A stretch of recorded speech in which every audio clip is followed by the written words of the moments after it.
Evening folks, it's 8:30 on the 9th of January in the evening. I hasten to add, I'm doing a late one tonight.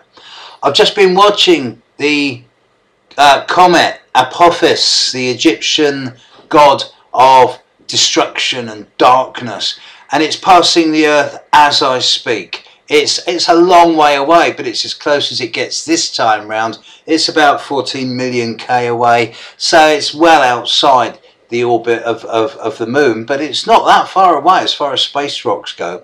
And it's interesting that it's going to come back in 2029, so close. Like, when I say so close, it's going to come to about 30,000 kilometers, 20,000 miles away. That is within our gravity well. This is going to happen in 2029, and the predictions at the moment are that our gravity will affect its orbit, and there is talk on the astronomical websites of an impact in 2036, but hey, that's 20 years from now. Let's deal with that one in 25 years time. But at the moment, the comet's out there and it's close to Earth. You can't see it with the naked eye, but if you want to see it, look at the SLOO camera, the SL00H. Google that. You'll find a space camera showing live footage of the asteroid as I speak. What do comets do? It's not an asteroid, it's a comet. What do comets do? They come from outer space, they light up the sky, they act as portents or omens, whether they're good or bad. Some of them are regular, like Halley's Comet. Others just visit us once, we never know. But we look to the sky for inspiration. We look to the stars, we look to the planets, we look to the comets. And we're always looking up for help, for inspiration, whether it's divine inspiration or astronomical inspiration. And yet, how often do we look down into and onto the earth that we live on and live with?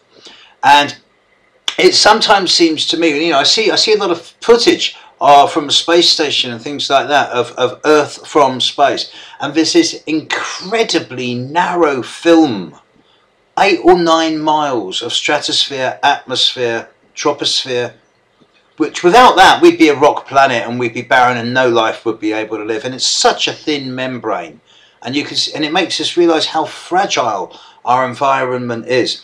And sometimes I think, well, just inside this membrane we've got peace, we've got calm, we've got planet Earth, and outside this membrane we've got the chaos of space. And I know all the dictums about as above so below, but sometimes I can't help but think about it as a kind of, well, like the tree. I use the tree to talk about karma and fate and purpose. It's like one's life is a tree trunk, and you're at the top of the tree trunk and you're looking back down it to the ground, and that's your path in life. That's what you've done. That's your past. That's your single track direction back down to your roots and foundations. Ahead of you, you have millions of different branches, all going in totally different directions, but all leading to the outside world. You will end up in the same space. It's just the way you choose to get there is up to you. And to an extent, I see the same sort of analogy here with the sky. We can interpret the signs in the sky as we will. Astrologers have got a little bit of an edge here. But at the end of the day, astrology is a system of advice. As it happens, it's a pretty accurate one. But at the end of the day, it is down to us. We do retain the option of free will. Otherwise, I don't want to be here. So, comets, huh? Catch you later, folks.